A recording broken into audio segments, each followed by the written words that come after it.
ఆంధ్రప్రదేశ్లో ఓటర్లందరికీ జనచైతన్య వేదిక విజ్ఞప్తి. ఆంధ్రప్రదేశ్ కృష్ణా, గోదావరి, పెన్నా, తుంగభద్ర, వంశధార, నాగావళి లాంటి నదులతో ఆంధ్రప్రదేశ్లో ఉన్న ప్రతి భూమికి నీటి వసతి కల్పించే స్థాయిలో నదులున్నాయి. కానీ దురదృష్టవశాత్తు ఉన్న పెండింగ్ ప్రాజెక్టులన్నింటినీ పూర్తి చేయకుండా వాటిని నిర్లక్ష్యం చేయటం వలన ఈరోజు ఆంధ్రప్రదేశ్లో ఉన్న వ్యవసాయ భూమిలో కేవలం సగం భూమికి మాత్రమే నీటిపారుదల సౌకర్యాలు ఉన్నాయి. మిగతా సగం భూమి అతివృష్టి, అనావృష్టి, అకాల వృష్టిలకి గురవుతూ ఉంది. పోలవరం, వెలుగొండ లాంటి ప్రాజెక్టుల్ని పూర్తి చేసి ఉంటే కొన్ని లక్షల ఎకరాలకి నీరు లభించేది, కొన్ని లక్షల మందికి ఉపాధి లభించేది, సంపద ఉత్పన్నమయ్యేది, అభివృద్ధి వైపు సమాజం ముందుకెళ్ళేది. రాష్ట్రంలో ఉన్న నిరుద్యోగ సమస్య చాలా వరకు పరిష్కారం అయ్యేది.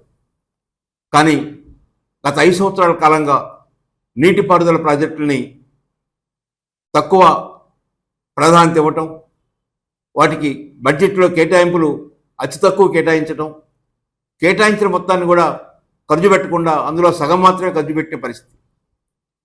చాలా కాలువల్ని ఆధునీకరణ చేయలేదు.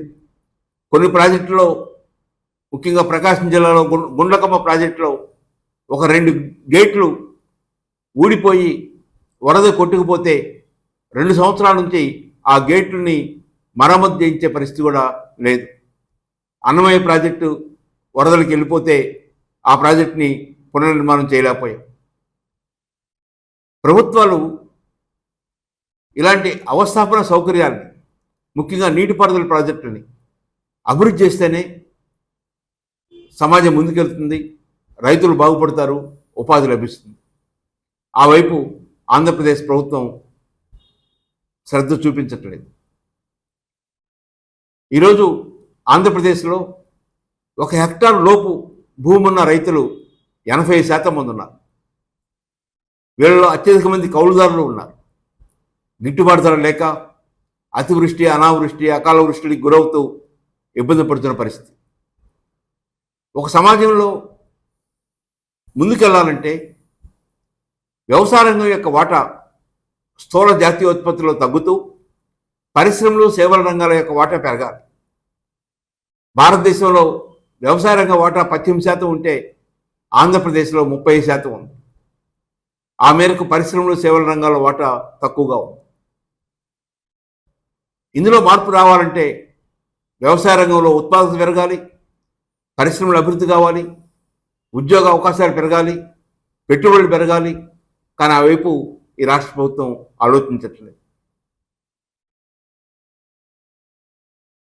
రేపు రాబోయే ఎన్నికల్లో ఏ రాజకీయ పార్టీలు అయితే, ఏ అభ్యర్థులు అయితే నీటిపారుదల ప్రాజెక్టుకి ఎక్కువ ప్రాధాన్యత ఇస్తారో, వ్యవసాయ రంగానికి ఎక్కువ ప్రాధాన్యత ఇస్తారో, రైతుల సమస్యల పరిష్కారం కోసం ఎక్కువ ప్రాధాన్యత ఇస్తారో అలాంటి వారిని గెలిపించాలని కోరుతున్నాను.